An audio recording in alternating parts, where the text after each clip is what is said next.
my earlier claim. Modestly coercive interrogation is all I'm calling for. Good cop, bad cop, solitary confinement, shouting, those sorts of techniques. Nobody's talking about waterboarding or prolonged periods of sleep deprivation. The next claim of Professor Quigley's that I'd like to address has to do with some of the negative consequences of our torture policies and our detention policies. The claim is that these policies encourage radicalization and are good recruiting propaganda bonanzas for Al-Qaeda. I actually think there's a lot of truth to that. I think Al-Qaeda has capitalized on the unpopularity of Guantanamo Bay, both in the Bush administration and in the Obama administration, which has maintained that policy, grudgingly, but maintained that policy. I don't think, however, well, let me put it this way. In the absence of those policies, I believe that Al-Qaeda would still have plenty of recruiting bonanzas. Al-Qaeda doesn't hate us because of Guantanamo Bay. They hate us because they hate the West. Guantanamo Bay was nothing more than a Jack Nicholson movie in 2001, or a Tom Cruise movie in 2001, right? You need me on that line, right? And 9/11 still happens. There was no waterboarding in 2001. There was no Guantanamo Bay in 2001. Yet we still suffer 3,000 casualties. Al-Qaeda is locked in what they regard as an existential struggle with the West in general and the United States in particular. They're going to continue to come at us regardless of what our detention policies are or our interrogation policies are. Now, there might be good reasons to adjust our policies to appeal to a different audience, right? To appeal to moderates in the Middle East and prevent their radicalization. But we should recognize that claim. We should recognize the limits of that claim. If we dismantle Guantanamo Bay, stop engaging in extraordinary rendition, and abolish even mildly coercive interrogation techniques, Al-Qaeda is still going to have a beef to pick with us. I think I'll stop there.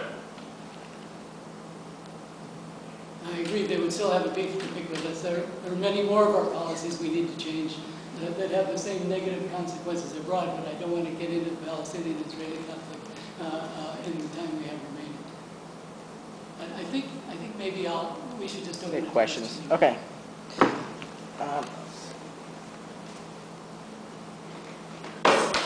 So with time remaining, we'll take questions from the audience.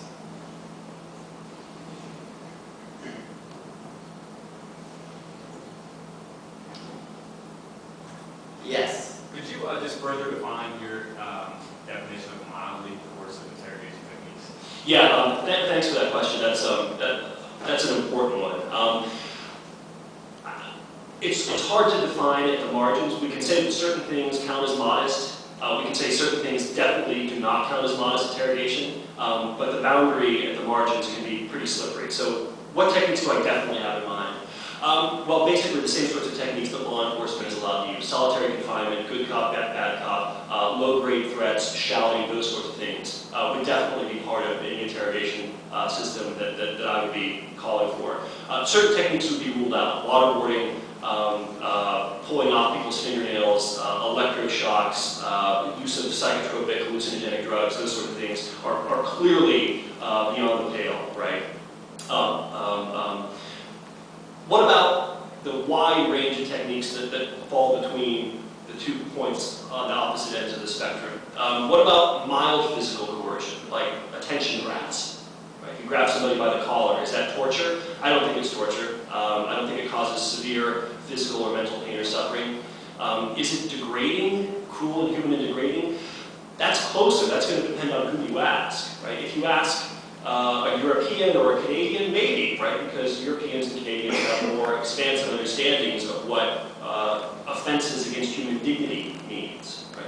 You ask an American, maybe not. Maybe we have, I don't want to say thicker skin, but more tolerance for those sorts of activities. The standard that the Senate has adopted when trying to figure out whether a particular interrogation practice amounts to cruel, inhuman, or degrading treatment is to look at Supreme Court case law. When the United States ratified the Convention Against Torture, the Senate adopted a reservation clause that says cruel, inhuman, and degrading treatment means conduct that is prohibited by the 5th, 8th, and 14th Amendments, right? A due process violation, a cruel and unusual punishments violation. So if we look at the problem through that lens, we can frame the debate this way. Is it a violation of due process? Is it cruel and unusual punishment for a prison guard to grab a state inmate by the lapels and shake them? Right? There are certainly circumstances where that would be a due process violation. But I think we can also recognize circumstances where that might not be a due process violation. Because due process is a flexible concept, and it varies based on government necessity and government need. So techniques that might be a violation of liberty without due process of law to combat against a relatively minor threat, those same techniques might be permissible and might not be a due process violation if used to prevent against a severe threat, like a nuke going off in Manhattan. That's a long answer, and maybe not a completely satisfying answer, but when we're dealing with the techniques that are in the middle of that spectrum, it's really hard to draw any clear bright line rule, I think. Yeah, I would just say that I agree that it's hard to draw a rule. I mean, I get a bit queasy in the explanation of some of these things, like what Professor Sales calls an attention grasp. I mean, if I come up in your face and grab you like this, you know, I'm not just grasping your attention, I'm threatening physical harm. I mean, that's the point of it, is to make you think that I'm going to beat you if you don't tell me what I want to hear. And how you write this down in a manual to the interrogators so that it gets translated in practice in an appropriate way is another problem. Sorry. But my non-torture. I did not feel tortured by that. Other questions? Yes? Do you feel there should be a distinction between our treatment of citizens who are suspects, like Jose Padilla, and non-citizens, like Sheikh Mohammed's law? Does there need to be a difference there? I don't really see any need for a difference. I mean, I would say that you have to avoid torture and avoid cruel, inhuman, and degrading treatment. The standards that we have in domestic law are not all that much different. Some of the things that Professor Sales talks about is kind of the tricks of interrogation probably don't constitute torture and probably don't constitute cruel, inhuman, and degrading treatment internationally or would be a violation of U.S. law. I think I agree with that. I think there are issues on which we should extend stronger civil liberties protections, stronger rights to American citizens than to non-citizens, particularly with respect to speech rights, right? I don't have any problem with censoring Osama bin Laden if he wants to run a website. I do have a problem censoring Code Pink for publishing the same sort of advocacy, right? But with respect to interrogation, I think just as a matter of straight legal doctrine, international law and domestic law doesn't distinguish based on citizenship status. There's a flat prohibition on torture. You may not do it. It doesn't say the definition of torture varies or the scope of the prohibition varies based on citizenship. Same with cruel, inhuman, and degrading treatment. So if we can use a particular technique against an American, we should be able to use that technique against a non-American and vice versa, I think. Yes?